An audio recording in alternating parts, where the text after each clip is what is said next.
ഇനി വളരെ വേഗം തന്നെ ഒരു 15 മിനിറ്റിനുള്ളിൽ കണ്ണാടിക്കൽ ബസാറിലേക്ക് എത്തും. നമുക്ക് ബസാറിലേക്ക് കൂടി ഒന്ന് പോകണം. ധാരാളം ആളുകൾ, അർജുൻ്റെ സുഹൃത്തുക്കളൊക്കെ ഉണ്ട്. അവർ തങ്ങളുടെ പ്രിയപ്പെട്ടവരെ യാത്രയക്കാനുള്ള അവസാനത്തെ ഈ യാത്രയ്ക്ക് അവന് യാത്രാമൊഴി നൽകാനുള്ള ഒരു കണ്ണീരോടുകൂടിയുള്ള യാത്രാമൊഴി നൽകാനുള്ള തയ്യാറെടുപ്പിൽ എത്തിച്ചേർന്നവരാണ്.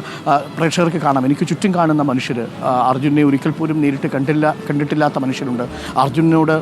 അർജുൻ്റെ വിശ്രമവേളകളിൽ, സയാനങ്ങളിൽ അർജുനോടൊപ്പം പങ്കിട്ട മനുഷ്യരുണ്ട്. അവരൊക്കെ ഇവിടെയുണ്ട്. ഒരു 15-20 മിനിറ്റിനുള്ളിൽ ഞാനിപ്പോൾ നിൽക്കുന്ന കണ്ണാടിക്കൽ ബസാറിലേക്ക് അർജുൻ്റെ ഭൗതിക ശരീരവും വഹിച്ചുകൊണ്ടുള്ള വാഹനമുണ്ടാവും. നമ്മൾ ആ കാഴ്ചകളിലേക്കാണ് ഇനി പോകാൻ പോകുന്നത്. ധാരാളം ആളുകൾ ഇവിടെ കൂടി നിൽപ്പുണ്ട്. പക്ഷേ ഒരിടത്തും പുളാടിക്കുന്ന് മുതൽ ഇങ്ങോട്ട് ഒരിടത്തും വാഹനം നിർത്തുന്നില്ല. രാകേഷ് എനിക്കൊപ്പം ചേരുന്നുണ്ട്.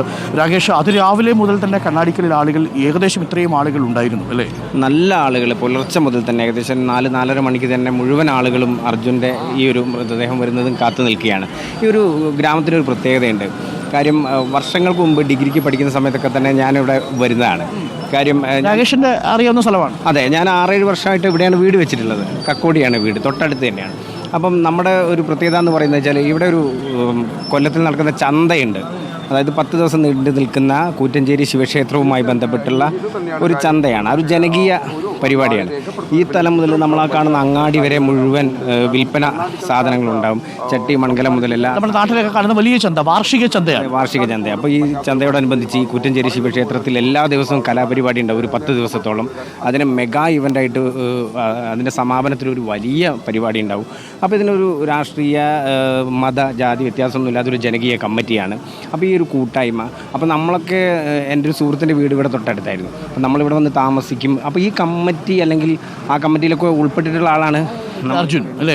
അതായത് കേവലം ഏതെങ്കിലും ഒരു പ്രത്യേക രാഷ്ട്രീയ സംഘടനയുടെ ബാനറിൽ മാത്രമല്ല, ആ സംഘടനയ്ക്കും അപ്പുറം, ഈ ക്ലബിനും അപ്പുറം നാടുമായി ബന്ധപ്പെട്ട് കിടക്കുന്ന നമ്മുടെ നാട്ടിലൊക്കെ അങ്ങനെ ഒരുപാട് പേര് മനുഷ്യരുണ്ടാവും. പ്രത്യേകിച്ച് ഈ സ്റ്റാൻഡിൽ തന്നെ ഡ്രൈവ് ചെയ്ത് ഓടിയിരുന്ന ഒരാളാണ്. ഈ സ്റ്റാൻഡിൽ തന്നെയാണ് അദ്ദേഹം ആദ്യം ഓടിച്ചിരുന്ന വാഹനം ഉണ്ടായിരുന്നത്. അതിവിടെയാണ് ഓടിക്കൊണ്ടിരുന്നത്. അപ്പോൾ ആ നാടുമായിട്ടൊക്കെ വളരെ ജൈവിക ബന്ധമുള്ള ഒരാളാണ് നമുക്കൊപ്പം നിൽക്കുന്നത്. എനിക്കൊന്നു അർജുൻ്റെ സുഹൃത്താണോ? ഇവിടെയാണോ? ഞാൻ സുഹൃത്താണ്. ഇവിടെ പെരുമണ്ണാണ്. ഞാൻ വണ്ടിയിലാണ്. ഞാൻ സ്ഥിരം പോകുന്ന റൂട്ടാണത്. നിങ്ങളും ലോറിയിലാണ്? ലോറി എൻ്റെ സ്വന്തം വണ്ടിയുണ്ട്. ആണോ? ഞാൻ മെനയാന്ന് കൂടി അത് വഴി വന്നാണ്. കഴിഞ്ഞ ദിവസം കൂടി അതിൽ വഴി വന്നാണ്. ഇവിടെ വന്നു. അർജുനെ അറിയാം. അർജുൻ്റെ യാത്ര ചെയ്യുന്നതാണ്. അർജുനെ അറിയാം. നേരിട്ട് പരിചയമില്ല. പക്ഷേ അത് ആ റൂട്ടിലൂടെ ലോറി ഓടിക്കുന്ന ആളാണ്. ലക്ഷ്മൺ താബയുടെ അറിയാം. ലക്ഷ്മണൻ്റെ കട അറിയാം, വൈഫിനറിയാം, കുട്ടികളറിയാം. ഞങ്ങൾ സ്ഥിരം അവിടുന്ന് വെള്ളമെടുത്ത് അവിടുന്ന് ഭക്ഷണം കഴിച്ചിട്ട് രാവിലെ വണ്ടി എടുത്ത് പോകുന്നതാണ്. ഈ അർജുനെ പോലെ നിങ്ങളും അവിടെ ആ ഷിരൂർ മലയുടെ താഴെ വണ്ടി പാർക്ക് ചെയ്ത് അവിടുന്ന് ഭക്ഷണം കഴിച്ചുകൊണ്ടിരുന്ന ആളാണ്. എന്താ നമ്മുടെ പേര്? എനിക്കൊന്ന് ഒരുപാട് ലോറി ട്രക്ക് ഡ്രൈവർമാരെ നമ്മൾ കണ്ടു. മിക്കവാറും അവർക്കെല്ലാം ഈ ലക്ഷ്മൺ ധാബയെ അറിയാം, ലക്ഷ്മണനെ അറിയാം, വൈഫിനെ അറിയാം, കുട്ടികളെ അറിയാം. അർജുനും അതേപോലെ ഇവരെ അറിയാമെന്ന് തോന്നുന്നു അല്ലേ ഈ കുടുംബത്തിൽ? അതെ, ഞങ്ങൾ സ്ഥിരം പോകുന്ന അവിടെ നിർത്തിയിട്ട് അവിടെ ഒരു വലിയ വെള്ളം ചാടുന്നൊരു സ്ഥലമുണ്ട്, പൈപ്പുണ്ട്. അപ്പോൾ അതിൽ നിന്ന് ഞങ്ങൾ വണ്ടിയിൽ വെള്ളം ശേഖരിക്കും. അതുപോലെ അത് കുളിക്കാൻ അവിടെ ഏർപ്പാടായിട്ടുണ്ട്. അപ്പോൾ അവിടെ നിർത്തി വെള്ളമൊക്കെ എടുത്ത് ഞങ്ങൾ പോയിക്കൊണ്ടിരിക്കുന്നതാണ്. ഈ അപകടം നടക്കുന്നതിന് കുറച്ച് ദിവസം മുമ്പ് ഞാൻ പോയിട്ടുണ്ട്. അവിടെ ആ വഴി പോയിട്ടുണ്ട് എന്നുള്ളതാണ്. അദ്ദേഹത്തെ പോലെ ഒരുപാട് പേര് അർജുനെ നേരിട്ട് കണ്ടിട്ടില്ലെന്ന് തോന്നുന്നു അല്ലേ?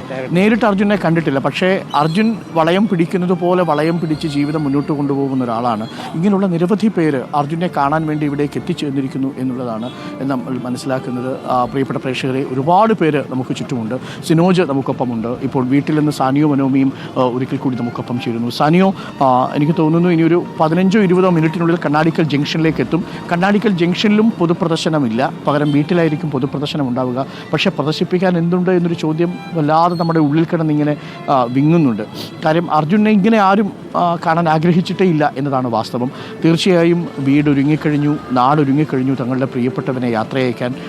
സംസ്കാര ചടങ്ങുകൾ ഒരു പക്ഷേ 10-11 മണിയോടുകൂടി തുടങ്ങും എന്നാണ് ഞാൻ മനസ്സിലാക്കുന്നത്. ഇനി ഒരു അരമണിക്കൂറിനുള്ളിൽ വീട്ടിലേക്ക് എത്തിച്ചേരും എന്നാണ് സിനോജ് പറയുന്നത്. വഴിനീള ആളുകൾ കാത്തു നിൽക്കുന്നുണ്ട്. അർജുൻ്റെ ഭൗതിക ശരീരവും വഹിച്ചുകൊണ്ടുള്ള ആംബുലൻസ് പുളാടിക്കുന്ന് കഴിഞ്ഞ് കണ്ണാടിക്കൽ ബസാറിലേക്ക് എത്തിച്ചേർന്നുകൊണ്ടിരിക്കുകയാണ്.